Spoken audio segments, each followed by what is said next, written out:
Hi guys, welcome to another Scraproom Sunday where I share storage ideas from my scraproom, and today I'm going to share with you guys how I have stored my Copic markers. And I know you guys probably don't know me for my Copic markers because I have not shown my Copic marker coloring on my YouTube channel or on my blog for that matter, but I do dabble, I guess, in Copic marker coloring, and it's something that I like to do to relax, and I often will do it upstairs while I am watching TV, and so therefore a portable storage system was really important to me. This is how I used to store my Copic markers, in this brown tray. It's actually a drawer. You guys know me, I'm always modifying and taking things apart. So this was a drawer for another cardboard unit that I got at, I think, Walmart or Staples or something like that, and it's made for like organizing your mail in the entranceway of your home or in your office or something. But I've used the unit for shelving, and then I took out the drawers and I'm using them just as trays. So I used to just kind of pile all of my markers in here. And then I also obviously would keep a whole lot of leftover, like stamped images that I haven't colored yet and that sort of thing. And then I just keep my stamped and die cut images in a little jar. And that worked really well when I had only a handful of markers. And then I would just put this chart on the top, and then I knew what I had because they're all laying side by side, so it's really hard to see what you have. And so I would just refer to this marker chart, and this you can get on the Copic website at copicmarker.com. It's a PDF, and I just printed it up onto a piece of very good quality paper. I think actually that this is Copic paper, so it might be Copic Express or what, I forget the name of the paper that I bought, but I just ran it through my printer, and that way the paper is going to show the colors in the way that it would show it on the paper that I'm actually using when I do my stamping and coloring. So this is very good to have, and this was working for me until I bought some more markers. So I was kind of getting by with about maybe 20 or 30 markers for a long time, and then what I did was I just went to my local art store and I bought some of these touch markers to fill out some of my colors. Like I was looking for a blue and I didn't have the right shades of brown, so I bought a couple of these, and these are alcohol markers too, but they're not as good as Copics. They don't blend quite as well, and they don't have a brush tip. They have this kind of a tip, so it's like a felt marker tip. It's hard, it's not soft like a brush tip is, and then it also has the chisel end on the other side, which I never use.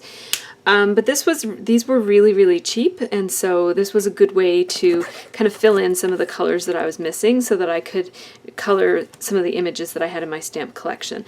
But recently, as I mentioned, I did place another Copic marker order, so I had more, and this bin was just getting too full and it was too hard to try to figure out where my markers were when I was looking for them.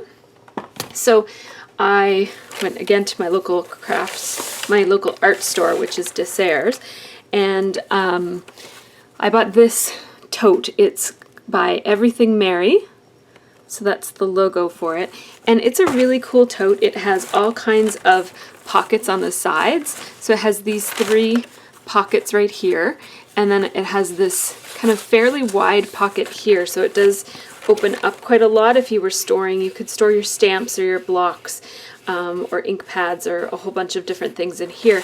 And it does have these loops for markers, although I'm not using these for markers, but it's, you know, good to have if you had a bunch of, I don't know if these fit. These are fairly large barrel. You might be able to shove these in, but it's not going to work all that well for storing your Copic markers. But I have put my white gel pen here because I often will use this for mistakes, just to kind of cover up with some white. And so the other side has basically the same setup with the 3 pouches and then the big, fairly wide pouch here, although it does kind of squish down to fairly narrow. And then there's a large pocket on either side.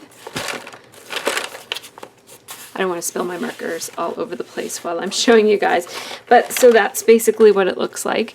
And I like that it's, you know, pink and fun colors with a pretty floral pattern on it, and pink and brown is one of my favorite combinations. And I like that, you know, you can just take it with you to go. I don't need mine to be completely portable, like I don't need mine to be encased in anything because I don't travel with it like outside of my house. But if I'm coloring, I rarely am coloring right here at my craft room, so I didn't want to keep it in like a shelving unit or anything here in my craft space, because then I'd have to pull out my markers every time I wanted to color, because I almost always am coloring upstairs. So this really worked, but all of the markers were kind of not able to stand up in it. So what I did was I took some leftover Recollections cubes or Jetmax cubes inserts, and so I'll show you what I used for this actually. I used 2 of these pieces and 5 of these little pieces that kind of go like this, so that they make a crisscross shape of shelving, right? And so I'll tell you which unit these came from because I happen to still have the box. So this is a unit that I actually put together quite a long time ago, this unit right here. So that's what the box looks like. And it's this one, but when I bought it, I was really only buying it for the outside. It's one of those half-width ones that you can put on your wall, and I wanted it to have like 3 shelves. So I didn't build the drawers, and I also didn't build this thing that kind of slides in. So this is a little drawer-like unit itself, and then it has the crisscross shelving inside of it for you to keep markers in. But when I bought it, I didn't have a problem with my marker storage because my markers were in this, and I was happy with it. So I just kind of put this together, and I'll show you where this ended up going in my craft room. I'll just take you down for a second. So that's this unit here, and that one is the same. So I got 2 of them, and so this is where the drawers would have gone, but I didn't make the drawers, and then that's where the marker insert unit would have gone, but I didn't make that either.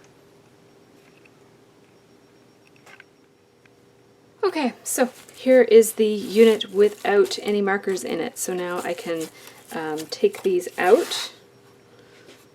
And that's what the empty tote looks like.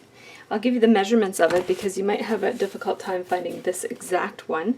It is, well, the hard base, like the bottom part of it, is 11 inches long by 5 inches this way. So it's 11 by 5, and then it is 7 inches tall. So it's 11 by 5 by 7. So this is what I made for it. And basically what I did was I took 2 of these that run this way and this way. And if I had, I mean, I really should have used 4, but I didn't because I didn't know that I had extra. It turned out after I made this, I found 2 more of these, and that's why I have one to demonstrate. But you'll notice that this one is shorter. So what I did was my husband cut it just right here on both of these L ones, which has 1, 2, 3, 4, 5, 6 slots on it. So just cut it off at the last slot so that it is shorter. And that's what these 2 pieces right here are. And then I took these pieces and I just put them in the slots. And then I had a piece that didn't have a top or a bottom on it. And then if I use these as cubbies for my markers, they would fall out and commingle, and that wouldn't be good. So we don't want our markers commingling. So what I did was, because I didn't realize that I had more of these, if I had one of these I would have cut it off and just put it on the top. That would have been really easy. But instead I took 3 of these. So I put one here and one here and one here. I should have known if I had more of these, I had more of the other ones, but I didn't clue into that until after I'd already done it. So I just ran some hot glue along each of these edges here, this one, this one, this one, this one, and this one. And then I just put these down and held it, because this will be all wobbly until you put these in place with glue. So I had to kind of hold it at perpendicular angles so that everything was all nice and even. Then I just flipped it upside down and did the same thing with these 3 right here. I hope that makes sense. And Anyhow, so then I ended up with this little tiny shelving unit like this. I didn't bother gluing these pieces in, and that's why they kind of slide out, these L pieces. But that's what it looks like. And it does fit almost perfectly in here, but as you notice, there is some wiggle room. So there is a bit of space right here, right? So what I do is I put my markers in. I'll just do that for you. And the way that I do it is I start with, I kind of follow this chart. So this chart starts with BV and then goes to V and then RV and then R and then YR and YG and G, and it kind of goes across like that. So I just follow the chart, and that way it's not going to line up entirely, but that way I kind of know that these colors over here are over here and these colors over here are over here. So that's what I do, and I already have them kind of grouped. So BV, V,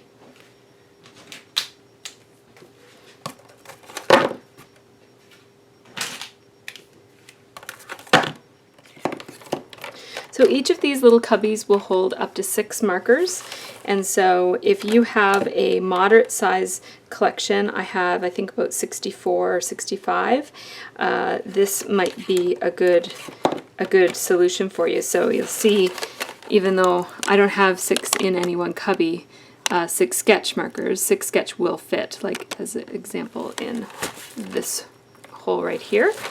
And if you have a combination of sketch and chows, they fit quite easily, as demonstrated by that YG hole right there, this one right here. So this is how I store my Copic markers. I hope you found this helpful. If you have any questions or comments, just leave them down below. And if you have an interesting way of storing Copic markers that you'd like to share with me or my viewers, feel free to leave a link below or to describe it in a comment, either on my blog or on my YouTube channel. So thanks for watching, everybody, and have a great scrappy week.